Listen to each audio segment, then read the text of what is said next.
Hello, I'm Jordan and welcome to this empire building feature video for Total War 3 Kingdoms, where today we'll be trying to conquer the Silk Road.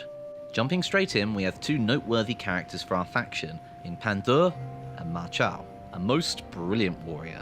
We have access to the unique Xilian supply lines building and have early access to several Qiang cavalry units. Our leader, Ma Teng, gives us reduced cavalry upkeep and additional shock cavalry damage, as well as our huge economic boon in gaining plus 100% to all silk and spice income.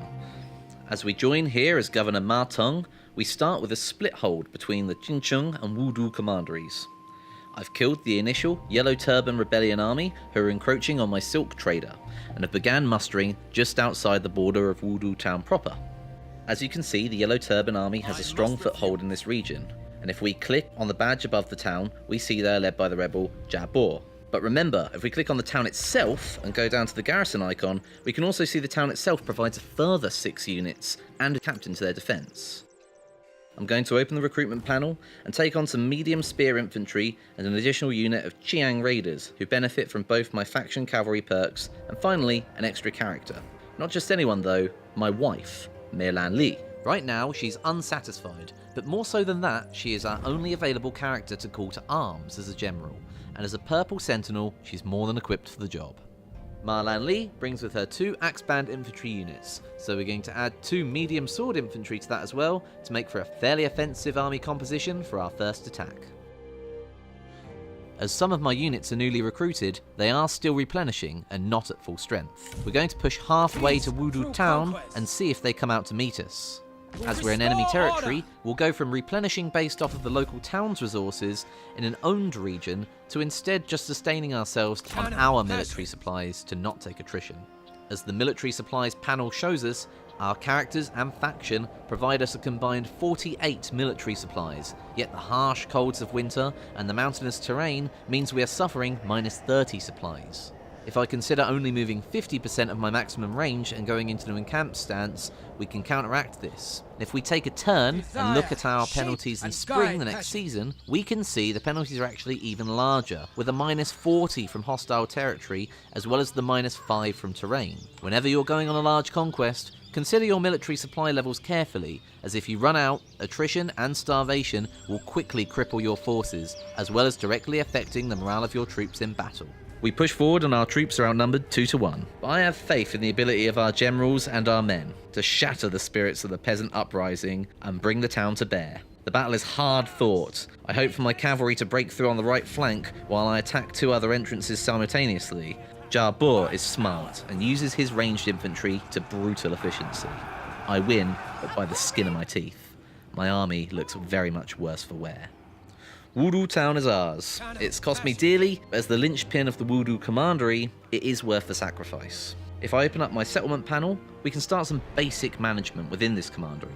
Firstly, if we look at the reserves and population panel, we can see the total amount of stored food reserves in this commandery. This can be identified by using the F1 info panel overlay. Reserves are filled by having a surplus of food or incoming supplies. They define how quickly your army's military supplies replenish. In this case, I have a meager +2 reserves slowly filling my town, but 0 surplus food on top of that for my people. As a result of this, we can see not only does this mean my armies get +6 military supplies per turn commandery wide, but also that as the capital of this commandery, I can hold out during a siege for at least 12 turns before facing starvation. Wudu town is also the population linchpin of my commandery, currently housing a maximum of 301,000 people, just as its basic level 1 town.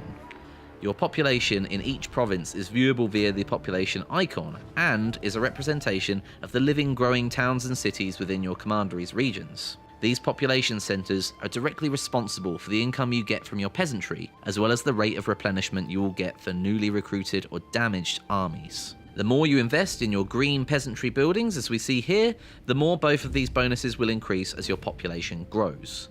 As I said before, my focus here is on silk, which is the blue learning and market building chain. My faction gets a plus 100% bonus to silk and spice income, so to maximise our economy, this is the most straightforward road to go down. With plenty of money saved up, but very little coming in per turn, we want to get the Wudu silk trader town upgrading as soon as we possibly can. If we look at the building browser, on the left we can see the info panel and the benefits provided by each level of building, as well as what it unlocks, in this case silk to trade with, and the garrison that it provides the town as well.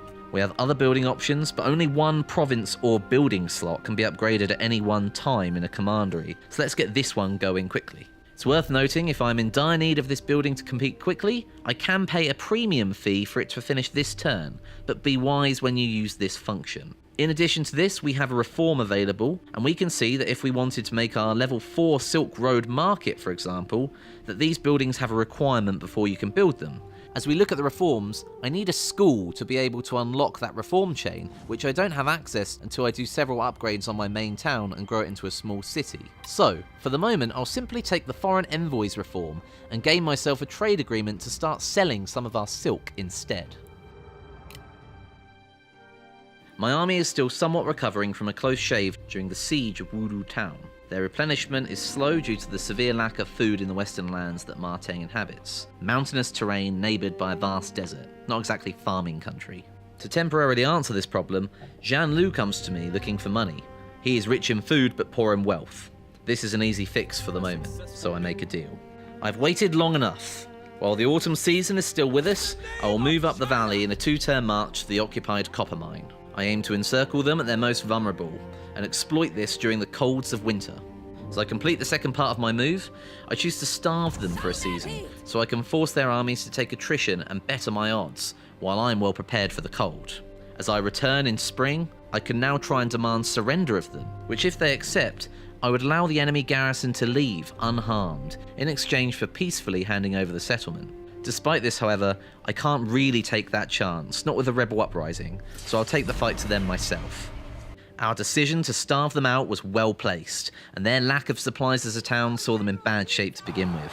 The battle goes smoothly, as they are stretched too thin to secure all the entrances of this copper mine town map. I use my cavalry to my better advantage, and put this to bed pretty quickly. It took us slightly longer than I would have liked, but by spring of 192, with almost no food to our name, and a small but growing income via silk and now copper, we have managed to secure complete ownership of the entire Wudu commandery. From the copper mine, to the main town, to the silk trader we started off with.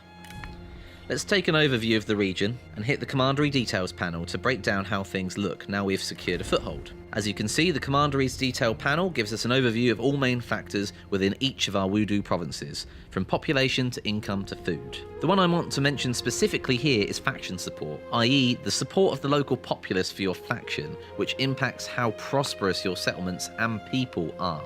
As we can see in the recently taken Wudu copper mine, it states we still have 9 seasons before we gain full faction support in the newly liberated province. If we view it in the buildings panel, we can see the red flag in the top right corner of the copper mine.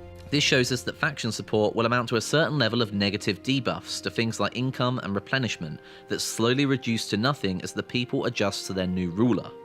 This is something to consider when taking over a new province. You will need to account for additional military supplies to keep your troops going still.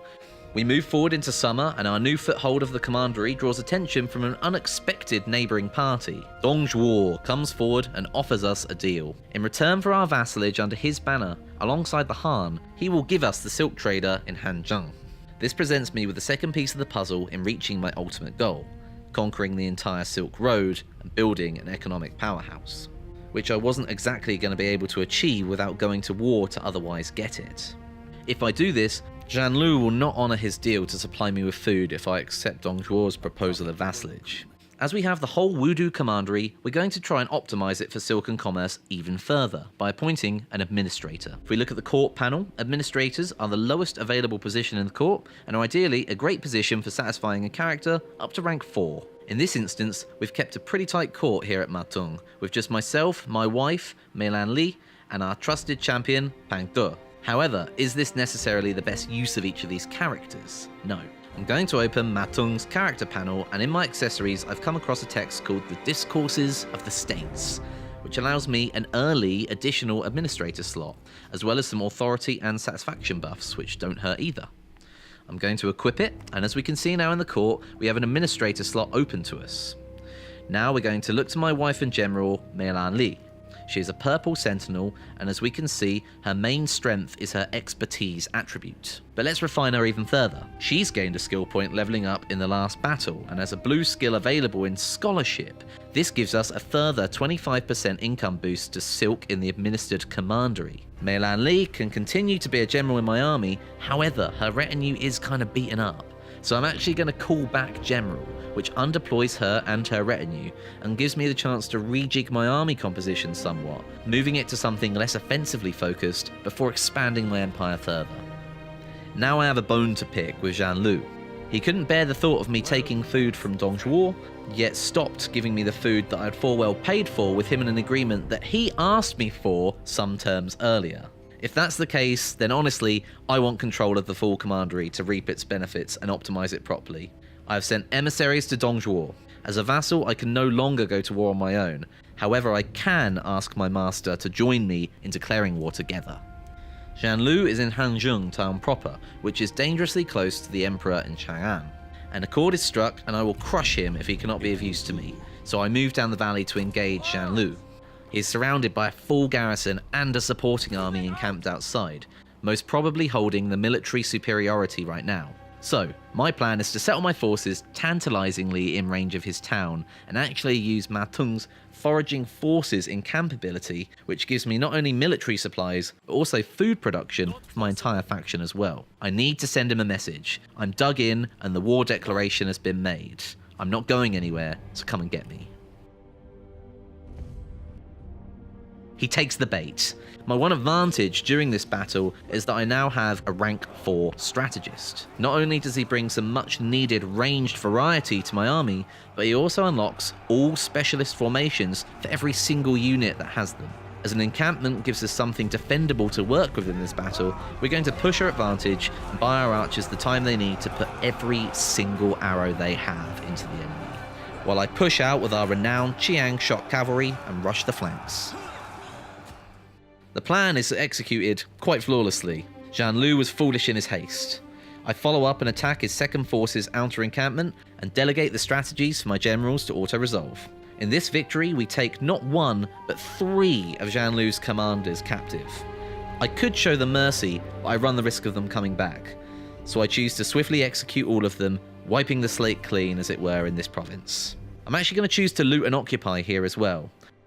The price of repairing and reshaping these buildings is actually quite acceptable, so I'll use this as a chance to demolish the damaged farm labourer camp building and bring it into line with my commerce and industry blue-purple economic build instead. With 2 commanderies to my name and more characters flocking to my banner, I have one final optimization I can make. My young administrator, Fu Gan, has come of age and is eager to prove his salt as a young noble of the court. I will give him that chance, so I go to the assignments button just above my commandery tab in the lower left. As a blue administrator, he of course aligns with my blue commerce and silk aim, and oh boy, he gives me yet another 100% bonus to my silk and spice income. These assignments are a mission of sorts that will see the character effectively disappear off into that province and handle the task that's been assigned to them. You can take one turn to call them back, but these effects stack with others in your commandery, such as your administrator's bonuses, and are a brilliant way to further focus your efforts in an area, whether it be thriving economically or quelling serious problems with the peasantry. As we come to a close, I've jumped forward just 5 turns, and already we can see the longer plan for my economy really starting to come to fruition. With both commanderies to my name, 2 administrators set up and 2 assignments set, with spare cash enough for my son, Ma Teng, now ready even to take up the banner of Ma Teng and lead a second force for us, we have nothing but options. I'm going to quickly use the pin system located on the left of the map to point out our options that are left on the board. You place a pin simply by left-clicking anywhere on the map, choosing a picture for it, although they are already categorized, and then naming it with a little description. I want to finish the Silk Road, but taking the 3rd trader would mean attacking my long-term friend Han Sui.